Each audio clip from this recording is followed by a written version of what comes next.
Hello friends, my name is Shahbaz Ali. Welcome back Tata Vocational Training Institute.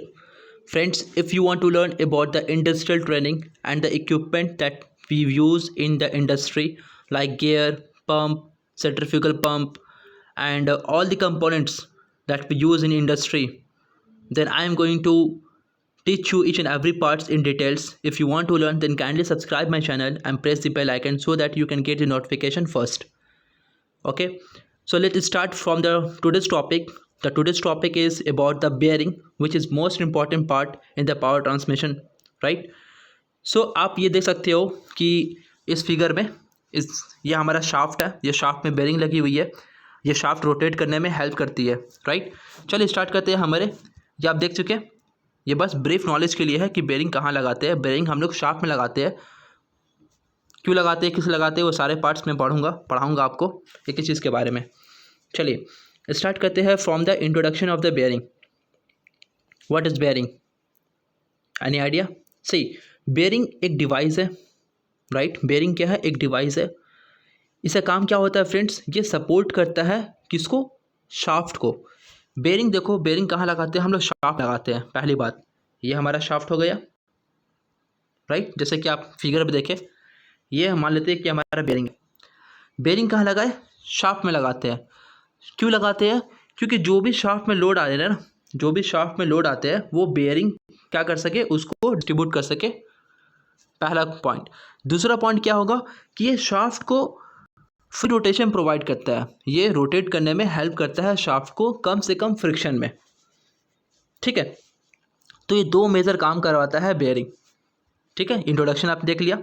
चलिए अब हम बात करते हैं टाइप्स ऑफ बेयरिंग के बारे में। जनरली मेजर दो पार्ट्स होते हैं बेयरिंग के, ठीक है। पहला पार्ट्स का नाम क्या है? प्लेन और स्लाइडर बेयरिंग, ठीक। सेकंड क्या है? रोलिंग और एंटी फ्रिक्शन बेयरिंग, राइट। ये जो फिगर आप देख रहे हो पहला, वो क्या है? प्लेन और स्लाइडर बेयरिंग। इसमें क्या होता है फ्रेंड्स? ये जो पार्ट है ना, इसको बोलते हैं प्लमर ब्लॉक। प्लमर ब्लॉक, ये जो पार्ट इसके अंदर जो लगी रहती है वो सिलेंड्रिकल शेप में रहती है। एक सिलेंड्रिकल शेप में छोटे से होते हैं, राइट। इसका लेंथ ज़्यादा होता है और इसका डायमीटर थोड़ा सा कम होता है, राइट। इसके अंदर क्या करते हैं हम लोग? शाफ्ट को डालते हैं और ये शाफ्ट रोटेट होता है। ये स्टेशनरी होता है। ये जो प्लमर ब्लॉक है ये स्टेशनरी होता है, ये फिक्स होता है। ये बोल्ट से दो बोल्ट हम लगाते हैं, फिक्स करते हैं बेंच में और यहाँ से शाफ्ट को डाल देते हैं इसके अंदर से, और यहाँ शाफ्ट लगे रहता है। यहाँ भी मान लेते हैं बेयरिंग लगा दी, ये भी हमारा फिक्स हो जाता है, ठीक। तो शाफ्ट को रोटेट करने में ईजिली ये प्रोवाइड करता है। पहला टाइप क्या हो गया? प्लेन। दूसरा टाइप क्या है हमारा? रोलिंग और एंटी फ्रिक्शन बेयरिंग। इसमें क्या होता है? रोलिंग एलिमेंट होता है शाफ्ट के साथ, वो भी एक रोटेट करता है, ठीक है। तो ये हमारा पार्ट्स हो गए दो मेजर पार्ट्स। अब इसके अंदर भी सब पार्ट्स आएंगे, वो भी पढ़ लेते हैं। चलिए देखो फ्रेंड्स, मैं अपने वीडियो में ज़्यादा लॉन्ग वीडियो नहीं बनाऊंगा। हमारा वीडियो जो बनाता हूँ तो 25 मिनट 30 मिनट तक लग जाते हैं, क्योंकि मैं हर एक पॉइंट को नोट करके एक इंपॉर्टेंट डिटेल्स में बनाता हूँ। कोई ब्रीफ नॉलेज नहीं चाहिए आपको, एक कंप्लीट नॉलेज, कंप्लीट डिटेल चाहिए, राइट। तो दूसरा टाइप क्या है हमारा? Type of rolling bearing. देखो आज का जो वीडियो मैं बनाऊँगा, आज का जो आप देख पाओगे, किसके बारे में? रोलिंग और एंटी फ्रिक्शन बेयरिंग के बारे में। तो टाइप्स क्या है इसके? भी दो टाइप्स होते हैं, ball bearing and roller bearing, ठीक है friends. Ball bearing and roller bearing. उससे पहले मैं आपको दिखा दूं एक चीज़। देखो ये हमारा इंपॉर्टेंट पार्ट्स है बेयरिंग के बारे में, कि बेयरिंग इस तरीक़ा से दिखता है, बॉल बेयरिंग और रोलर बेयरिंग, राइट। लेकिन जो स्लाइडर बेयरिंग है वो एक सिलेंड्रिकल शेप में रहता है, ठीक है। अब ये बॉल बेयरिंग या फिर सिलेंड्रिकल बेयरिंग वो कैसे होगा, वो बात करेंगे हम लोग इस कंस्ट्रक्शन में। तो चार मेजर कंस्ट्रक्शन पार्ट होते हैं इसके। जो आउटर रिंग होता है या फिर आउटर रेस होते हैं, इसको बोलते हैं आउटर रेस। एक अंदर वाला होता है जिसके अंदर हम क्या करते हैं? शाफ्ट डालते हैं। इसी के अंदर क्या होता है? शाफ्ट रोटेट करता है। इसको हम क्या बोलेंगे? इनर रेस, ठीक है। अब जो रोलिंग एलिमेंट का यूज़ करके हम लोग शाफ्ट को ईजिली प्रोवाइड कर रहे हैं रोटेशन होने के लिए, उसको हम क्या बोलेंगे? Rolling element. अब ये रोलिंग एलिमेंट दो टाइप के होते हैं, राइट। अगर वो स्फेरिकल शेप में हुआ, इसको हम बोलेंगे बॉल बेयरिंग, बॉल एलिमेंट। अगर ये सिलेंड्रिकल शेप में हुआ तो इसको हम बोलेंगे सिलेंडर। सिलेंड्रिकल शेप में हुआ तो इसको हम बोलेंगे रोलिंग रोलिंग एलिमेंट या फिर रोलिंग बेयरिंग जिस टाइप में आएगा, ठीक है। अब ये जो रोलिंग एलिमेंट है वो किसके अंदर एक फिक्स होता है, देखो इसके अंदर फिक्स होता है, इसको हम क्या बोलेंगे, केज। ये क्या करता है, सपोर्ट करता है कोई भी रोलिंग एलिमेंट को अपने अंदर डालने के लिए, फिक्स होने के लिए, ताकि ये प्रोवाइड कर सके शाफ्ट को मूव करने के लिए, ठीक है। 4 मेजर पार्ट्स है, देख लो आप, बहुत इंपॉर्टेंट होने वाली है बाद में, राइट। चलिए, जैसे कि आपको बताया मैंने 2 टाइप का रोलिंग बेयरिंग होता है, एक हमारा बॉल बेयरिंग, सेकंड क्या है, रोलर बेयरिंग। इस चीज़ के बारे में पढ़ते हैं कि क्या होते हैं ये सारे चीज़, राइट। पहले हम बात करेंगे किसके बारे में, बॉल बेयरिंग के बारे में, राइट। देखो फ्रेंड्स, वो बेयरिंग जिसका रोलिंग एलिमेंट अगर बॉल शेप में हो या फिर स्फेरिकल शेप में हो, तो पहला आइडेंटिफिकेशन हम बोल लेंगे कि ये कौन सा बेयरिंग है, बॉल बेयरिंग है, राइट। अब देखो बॉल बेयरिंग है और ये हमारा मान लेते हैं ये हमारा कॉन्टैक्ट सरफेस है, दूसरे सरफेस से ये कॉन्टैक्ट कर रहा है। तो बॉल बेयरिंग जो हमारा बॉल एलिमेंट होता है, इसमें कौन से कॉन्टैक्ट होते हैं, पॉइंट कॉन्टैक्ट होते हैं, इतना याद रखना। जो भी सरफेस के साथ अगर कोई बॉल को आप घर पे, आपके पास फुटबॉल होगा या फिर कोई सा भी चीज़ जो स्फेरिकल शेप में हो, अगर इसको रखो आप सरफेस में, तो एक पॉइंट कांटेक्ट ही बनाता है दूसरे सरफेस से, ठीक। तो इसमें बात पॉइंट क्या है, इसमें इसमें क्या है, पॉइंट कांटेक्ट बनाएगा। अगर मेरा पॉइंट कांटेक्ट बना रहा है तो जो भी सरफेस के साथ ये रोटेट कर रहा है उसमें क्या होगा, फ्रिक्शन बहुत ही कम होगा, क्योंकि पॉइंट कांटेक्ट है। अगर फ्रिक्शन कम हो रहा है तो टेम्परेचर भी कम होगा। अगर फ्रेंड्स टेम्परेचर कम हो रहा है, अगर गर्म नहीं हो रहा है तो क्या हो रहा है, टेम्परेचर कम हो रहा है तो वियर एंड टियर कम होगा, मतलब फटेगा नहीं, ज़्यादा घिसेगा नहीं, जल्दी ख़राब नहीं होगा, राइट। और इसमें आप लुब्रिकेशन भी कम लगा सकते हो, इसमें लुब्रिकेशन का एप्लीकेशन भी कम होता है, राइट। होता है लुब्रिकेशन, लुब्रिकेशन क्या है, जो 2 पार्ट्स के बीच लगते हैं उसको फ्रीली मोशन करने के लिए उसको बोलते हैं लुब्रिकेशन, उसको बोलते हैं लुब्रिकेंट, और जो प्रोसेस को होता है उसको बोलते हैं लुब्रिकेशन, ठीक है। तो ये सारे पार्ट्स होते हैं, लेकिन बॉल बेयरिंग का आप एप्लीकेशन कहाँ कर सकते हो, जहाँ पर आपका लोड कम आए। अगर शाफ्ट में लोड कम आ रहा है तो आप बॉल बेयरिंग यूज़ कर सकते हो, ठीक। चलिए, अब हम बात करते हैं किसके बारे में, रोलर बेयरिंग के बारे में। देखो, रोलर बेयरिंग का मतलब क्या होता है, अगर मेरा रोलिंग एलिमेंट किस शेप में हो, सिलेंडर शेप में हो, पहला केस। अगर वो सिलेंडर शेप में रहा तो हम क्या बोल सकते हैं, इसको देख के ही पहचान सकते हैं कौन सा बेयरिंग है, रोलर बेयरिंग है। अगर रोलर बेयरिंग है तो इसमें कॉन्टैक्ट क्या होगा फ्रेंड्स, बताओ आप ही, रोलर कभी देखे हो, उसमें कौन सा कॉन्टैक्ट होता है, इसमें कॉन्टैक्ट होता है लाइन कॉन्टैक्ट, ज़्यादा कॉन्टैक्ट होता है एज़ कम्पेयर टू पॉइंट, ठीक है। अगर लाइन कॉन्टैक्ट हो रहा है, ज़्यादा कॉन्टैक्ट हो रहा है तो इसमें ओके, तो इसमें क्या होगा, इसमें फ्रिक्शन भी क्या होगा, ज़्यादा होगा एज़ कम्पेयर टू बॉल में बता रहा हूँ, ज़्यादा होगा फ्रिक्शन। फ्रिक्शन ज़्यादा होगा फ्रेंड्स, गर्म ज़्यादा होगा तो टेम्परेचर भी ज़्यादा होगा। अगर टेम्परेचर ज़्यादा हो रहा है तो वियर एंड टियर भी क्या होगा, ज़्यादा होगा। अगर वियर एंड टियर ज़्यादा लग रहा है तो आपको लुब्रिकेशन भी तो ज़्यादा देना पड़ेगा, ताकि इसका टेम्परेचर को आप रिड्यूस कर सको, इसका लाइफ टाइम बढ़ा सको, तो लुब्रिकेशन भी ज़्यादा यूज़ होना चाहिए, ठीक है। और इसको कहाँ यूज़ कर सकते हो आप, जहाँ पे लोड आपको ज़्यादा हो रहा है शाफ्ट में, ठीक। अगर शाफ्ट में ज़्यादा लोड हो रही है तो आप कौन सा बेयरिंग यूज़ कर सकते हो, roller bearing. Understood all the things. चलिए, इससे पहले हमको दिखा दो एक फिगर। देखो, ये हमारा क्या है, रोलर बेयरिंग का एक टाइप्स है, तो आप ये समझ लो, ये हमारा अपर केस हो गया, इनर केस हो गया, बीच में क्या हो गया, ये हमारा एलिमेंट है। अंडरस्टूड। चलिए, हम बढ़ते हैं आगे की तरफ। देखो, इस वीडियो में बताने वाला हूँ मैं एक टाइप्स के बारे में, क्योंकि मैं स्टेप बाय स्टेप करके बताता हूँ विद द कंप्लीट डिटेल्स।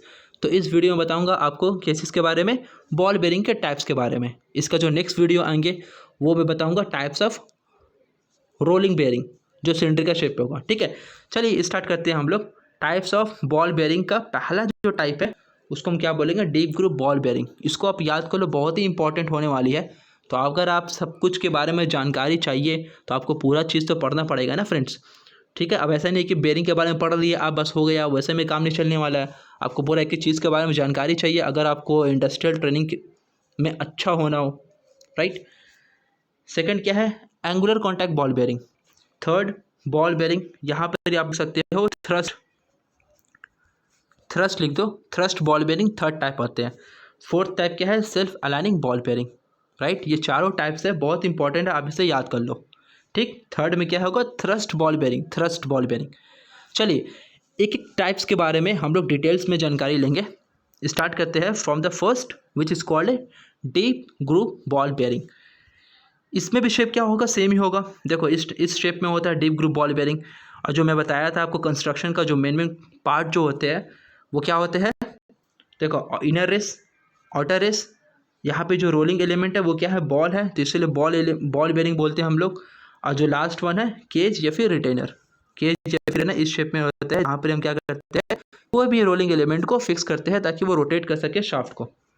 ठीक है, ये उसका फिगर है, आप यहाँ देख लो। अब बात करते हैं ये जो हमारा डीप ग्रूव बॉल बेयरिंग है, डीप ग्रूव बॉल बेयरिंग है, ये कैसा दिखता है, तो ये ऐसे ही दिखता है। इसमें जो एलिमेंट होता है, जो बॉल होता है वो अंदर गहराई में होता है। इस केज जहाँ बॉल को फिक्स करते हैं बहुत अंदर में होता है, राइट, इसीलिए हम इसको बोलते हैं डीप ग्रूव बॉल बेयरिंग। और इसमें लोड दोनों होता है, रेडियल एंड एक्सल। मैं आपको बताऊंगा कि रेडियल एक्सल लोड क्या होते हैं। ठीक है, चलिए अब बात करते हैं इसका एरियाज ऑफ एप्लीकेशन, कहाँ कहाँ यूज़ करते हैं, कहाँ कहाँ दिखने को मिलेगा आपको। तो आपको दिखने को मिलेगा ज़्यादातर आपको देख सकते हो, अगर आपका सीलिंग फ़ैन है तो वहाँ देख सकते हो इलेक्ट्रिक फैंस में। उसमें क्या होता है फ्रेंड्स, एक शाफ्ट लगी होती है और नीचे क्या होती है, बेल लगी होती है। मैं आपको दिखाता हूँ एक फिगर को। और कहाँ लगे रहते हैं, मोटरसाइकिल में लगे रहते हैं, और भी बहुत सारी चीज़ में लगे रहते हैं ये डीप ग्रूव बॉल बेयरिंग। ठीक है, जैसे मैं आपको दिखा दूँ कहाँ लगे रहते हैं। देखो ये हमारा क्या है, सीलिंग फैन, ये मेरा शाफ्ट हो गया, यही हमारा क्या है, बॉल बेयरिंग है। अंडरस्टूड, आप देख सकते हो सीलिंग फैन में। यह हमारा क्या है, मोटरसाइकिल, या आप चेन के इस पॉकेट में देख सकते हो जो साइकिल में लगे रहता है पीछे। तो हमारा क्या होता है, डीप ग्रूव बॉल बेयरिंग ही लगे रहते हैं।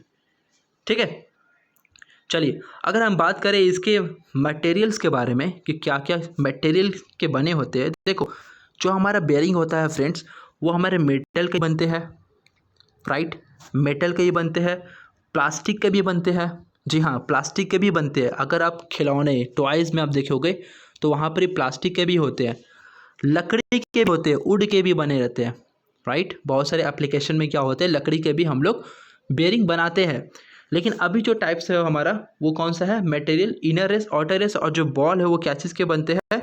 ये एक एग्जांपल में जाऊँ, साई मतलब साई 52100। साई का मतलब क्या होता है, साई का फुल फॉर्म क्या होता है, society of automotive engineers, right. ये अमेरिकन इंडस्ट्री का है, वहाँ से मतलब एक सोसाइटी है जो वहाँ पर वो इंटरनेशनल यूनिट देते हैं हर कंपोनेंट्स को। ठीक है, केज जिसके अंदर बॉल बेयरिंग को फिट करते हैं या फिर सिलेंडर को फिट करते हैं बोलते हैं केज।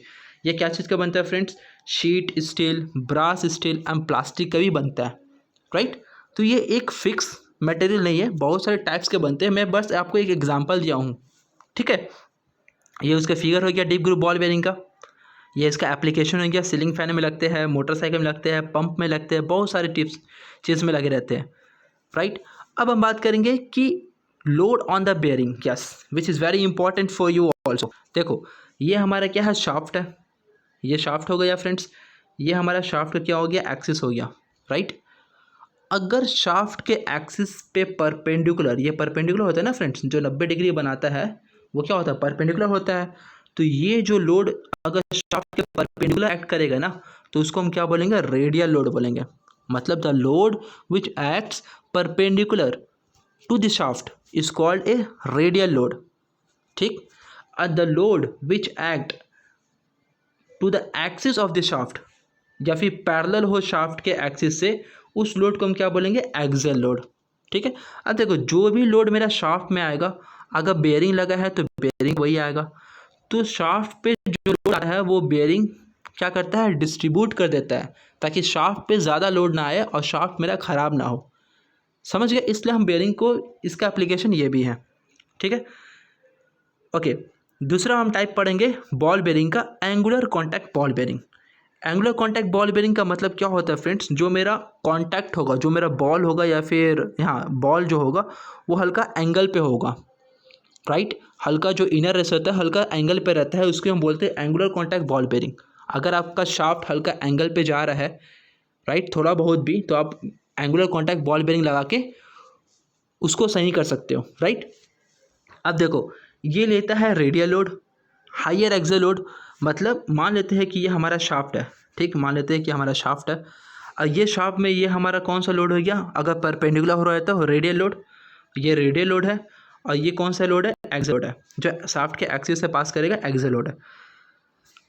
वहाँ आप इसको यूज़ करोगे जहाँ पर ही ज़्यादा एक्सियल लोड आ रहा है, ठीक, यहाँ पर ही एक्सियल लोड बहुत ज़्यादा आ रहा है शाफ्ट में, तो आप कौन सा बेरिंग यूज़ करोगे, एंगुलर कॉन्टैक्ट बॉल बेरिंग। समझ गए? इसको हम लोग यूज़ कर पाएंगे कहाँ पर ही, पेयर्स में यूज़ कर पाएंगे। अब पेयर्स में क्या क्या लिखे फ्रेंड्स, यहाँ पे देखो ओ, एक्स और टेंडम। इसका मतलब क्या होता है मैं आपको बताता हूँ एक फिगर्स में। देखो वेयर इज इट, या this is one which is most important. देखो क्या होता है फ्रेंड्स कि अगर एक बेरिंग लगाते हैं हम लोग तो उतना ज़्यादा लोड को कैरी नहीं कर सकता है, राइट। तो हम क्या करते हैं, पेयर्स में लगा देते हैं। लो भाई, अब पेयर्स में लगा दिए तो क्या होगा, दो बेरिंग है मेरे पास, आराम से लोड को कैरी कर सकता है जो भी शाफ्ट में आता है, इसलिए हम यूज़ करते हैं लोग, ठीक है। अब देखो कैसे कर सकते हैं हम लोग। एक होता है हमारा back to back, face to face और टेंडम। बैक टू बैक जिसको ओ से हम दिखा रहे थे, फेस टू फेस जिसको हम एक्स से दिखा रहे थे, टेंडम टेंडम से दिखाते हैं, टी से भी दिखा सकते हो। टेंडम टेंडम से ही लिखते हैं हम लोग, ज़्यादा ऐसे टी मत डिनोट करो, ठीक है। फेस टू फेस का मतलब क्या होता है, फेस टू फेस का मतलब होता है कि जो हमारा फेस होगा ना पहला बेरिंग का, वो दूसरा फेस से भी क्या होगा, कांटेक्ट में होगा। बैक टू बैक क्या होगा, अगर एक बेरिंग का बैक दूसरा बेरिंग का बैक से हम मिला रहे हैं तो उसको हम बोलेंगे बैक टू बैक, जिसको ओ से दिखाते हैं। टेंडम का मतलब क्या होता है, एक हमारा फेस होगा तो एक हमारा बैक होगा। अंडरस्टूड ये फिगर से? चलिए, तो हम लोग पेयर में लगाते हैं ताकि जो भी लोड, अगर ज़्यादा लोड आ रहा है ना फ्रेंड्स, तो आराम से कंपेंसेट कर सके हम लोग पेयर्स में लगा के, ठीक है। और इसका एप्लीकेशन कहाँ, हाई रनिंग एक्यूरेसी में लगाते हैं, लो फ्रिक्शन लगाते हैं, क्वाइट रनिंग में लगाते हैं। लो फ्रिक्शन क्यों लगाते हैं, क्योंकि बॉल है ना फ्रेंड्स, बॉल है तो फ्रिक्शन कम लगेगा, क्योंकि पॉइंट कॉन्टैक्ट है, जैसे मैं बताया आपको। रनिंग एक्यूरेसी ज़्यादा, क्वाइट रनिंग होता है फ्रेंड्स, सुटेबल करते हैं हाई स्पीड के लिए, और इसमें एक्सियल डिस्प्लेसमेंट पॉसिबल नहीं होता है। अब ये एक्सियल डिस्प्लेसमेंट है क्या फ्रेंड, मैं बताता हूँ आपको। ये मान लेते हैं कि हमारा शाफ्ट है, राइट, ये शाफ्ट का एक्सिस है, तो आपको समझ गया कि एक्सियल कौन सा है, इसी को हम बोलते हैं एक्सियल। अब डिस्प्लेसमेंट का मतलब क्या होता है, जो अपना पोजीशन से मूव कर सके, राइट। तो ये कैसे मूव करे, या तो ये आगे जाएगा या तो ये पीछे आएगा। तो यही डिस्प्लेसमेंट को, आगे पीछे होने को ही बोलते हैं हम लोग क्या, एक्सियल डिस्प्लेसमेंट, राइट। अगर आप लगा रहे हो यहाँ पर ही, कौन सा बेरिंग था ऊपर में, एंगुलर कॉन्टैक्ट बेरिंग अगर लगा रहे हो, तो इसमें एंगुलर जो हमारा एक्सियल डिस्प्लेसमेंट है आगे पीछे, वो नहीं होगा, ये पॉसिबल है ही नहीं। समझ गए? इंपॉर्टेंट है, इसको आप देख लेना। इसका भी एप्लीकेशन आप देख लो कहाँ लगाते हैं, ऑटोमोबाइल्स में, मशीन टूल्स में, सेंट्रीफ्यूगल पंप में। या सेंट्रीफ्यूगल पंप में अगर आप पढ़े होगे सेंट्रीफ्यूगल पंप के बारे में, वो मैं आगे बताऊंगा। जो स्टफिंग बॉक्स होते हैं ना, जहाँ पर स्पिंडल होता है मोटर का और जो इम्पेलर का जो शाफ्ट होता है, उसके बीच जो लगाते हैं हम लोग, जो बेरिंग लगेगा ना, वो भी हम लगा सकते हैं एंगुलर कॉन्टैक्ट बॉल बेरिंग, ठीक है। कहाँ, और स्मॉल वोम एंड वोम बेल्स, और भी बहुत सारे यूज एप्लीकेशन होते हैं। ये उसके फिगर है, इजीली अंडरस्टैंड कर पाओगे आप। चलिए अब थर्ड वन पढ़ते हैं, और थर्ड वन था हमारा थ्रस्ट बॉल बेरिंग, उसके बाद था हमारा सेल्फ अलाइनिंग बॉल बेरिंग। तो सेल्फ अलाइनिंग बॉल बेरिंग के बारे में पहले पढ़ लेते हैं, शायद वो नीचे हो या फिर नहीं होगा तो मैं बता दूंगा आपको। चलिए, सेल्फ अलाइनिंग बॉल बेरिंग के बारे में क्या होता है, देखो सबसे पहला पार्ट कि सेल्फ अलाइनिंग बॉल बेरिंग क्यों लगाएंगे हम लोग। देखो मान लेते हैं, मैं आपको बता रहा हूँ कि ये हमारा शाफ्ट है, ठीक, ये शाफ्ट का क्या है, हमारा एक्सिस है। अब ये शाफ्ट जो है, अगर ये रोटेट कर रहा है ना फ्रेंड्स, इसमें पावर ट्रांसमिशन कर रहे हैं हम लोग, तो इसका जो एक्सिस है, ये शाफ्ट ऊपर जा रहा है, कभी नीचे जा रहा है। हल्का होता है ना कि ऊपर नीचे करना वाइब्रेशन के थ्रू, या फिर कोई भी उसमें लोड ज़्यादा आ गया, या फिर कुछ खराबी के कारण क्या होता है, शाफ्ट ऊपर नीचे करता है, आप देखोगे। तो वो क्या होता है, मिस अलाइनमेंट होता है, मतलब अपना अलाइनमेंट से वो अपना किसी और अलाइनमेंट में जा रहा है ऊपर नीचे, उसी को हम बोलते हैं क्या, मिस अलाइनमेंट। और ये एंगुलर मतलब कुछ एंगल पे जा रहा है, तो इसको हम बोलेंगे क्या, एंगुलर मिस अलाइनमेंट, ठीक है। अगर पावर ट्रांसमिशन में ऐसा कुछ प्रॉब्लम आता है आप पे कि जो हमारा शाफ्ट है वो ऊपर नीचे हो रहा है, तो हम कौन सा बेरिंग लगा के ठीक कर सकते हैं, self aligning ball bearing, right. और एंगल कितना होना चाहिए फ्रेंड्स, देखो एंगल लिखा हुआ है 2.5 डिग्री तक एंगल होना चाहिए, तभी आप लगा सकते हो सेल्फ अलाइनिंग बॉल बेरिंग। ये क्या करता है, कंपनसेट हटा देता है जो भी एरर है मिस अलाइनमेंट का, शाफ्ट का, ठीक है। लो फ्रिक्शन देगा, कम फ्रिक्शन लगता है क्योंकि बॉल है। क्वाइट रनिंग देगा क्योंकि जो इसका मिस अलाइनमेंट है वो अब हट चुका है, क्योंकि हम लगा चुके हैं क्या, सेल्फ अलाइनिंग। ये क्या करेगा, ये भी थोड़ा सा अलाइनमेंट में मूव करेगा ऊपर नीचे करके, क्योंकि ये भी क्या होता है, ऊपर नीचे कर सकते हैं। ठीक है, हाई स्पीड रनिंग एक्यूरेसी होता है इसका। ये इसमें भी क्या होता है, मोमेंट लोड नहीं होता है और एक्सल डिस्प्लेसमेंट ही पॉसिबल नहीं है, आगे पीछे भी शार्प नहीं होगा, सिर्फ ऊपर नीचे होगा, तो ये कंपेंसेट कर सकेगा। ये इंपॉर्टेंट है, ये आप देखो, इसी से आप समझ पाओगे कि सेल्फ अलाइनिंग बॉल बेयरिंग कैसे दिखता है। देखो, सेल्फ अलाइनिंग बॉल बेयरिंग में क्या होता है कि हमारा जो इनर रेस होता है ना फ्रेंड, जहाँ पर शाफ्ट लगते हैं, वो हमारे क्या होता है, दो दो होते हैं। देखो, एक हमारा ये हो गया, एक ही होते हैं, लेकिन उसके ऊपर क्या होता है, दो बॉल बेयरिंग लगे रहते हैं, दो रोज होते हैं बॉल बेयरिंग के, एक हमारा यहाँ हो गया, एक हमारा यहाँ हो गया। ठीक है, आप देख के समझ पाओगे। और एक हमारा कॉमन क्या होता है, आउटर रेस होता है। तो आप ये देख के समझ पाओगे कि ये कौन सा बेयरिंग है भाई, सेल्फ अलाइनिंग बॉल बेयरिंग है। इसका कहाँ यूज़ कर सकते हैं, जहाँ पर शाफ्ट ऊपर नीचे थोड़ा हो रहा है, क्योंकि ये भी क्या करेगा, प्रोवाइड करेगा ऊपर नीचे करने के लिए। ठीक है, इसका construction same to same. It has two rows of ball and a common concave spherical raceway in the outer ring. Understood this things. चलिए, जो हमारा चौथा था, सॉरी तीसरा था, थ्रस्ट बॉल बेयरिंग, वो आपको बता दूं, यहाँ पे शायद लिखा नहीं हूँ, मैं भूल गया था लिखने के लिए। थ्रस्ट बॉल बेयरिंग देखो वैसे ही है। थ्रस्ट बॉल बेयरिंग क्या है, थ्रस्ट बॉल बेयरिंग भी क्या है, सेम है सभी बेयरिंग से। ठीक है, इसमें भी क्या होता है, इसमें भी मेरा इनर रेस होता है, आउटर रेस होता है। अरे ये क्या हो रहा है भाई, बहुत डिस्टर्बेंस होता है फ्रेंड्स वीडियो बनाने में, तो प्लीज़ लाइक एंड सब्सक्राइब ज़रूर कर देना, क्योंकि आपके लिए सारा बना रहा हूँ। अगर आपको अच्छा लगे तो, पढ़ने का दिल कर रहा है तो। देखो, ये हमारा आउटर रेस हो गया, ये हमारा इनर रेस हो गया। इसके अंदर क्या होता है, बॉल लगे रहते हैं। थ्रस्ट के बारे में बता रहा हूँ, थ्रस्ट के बारे में।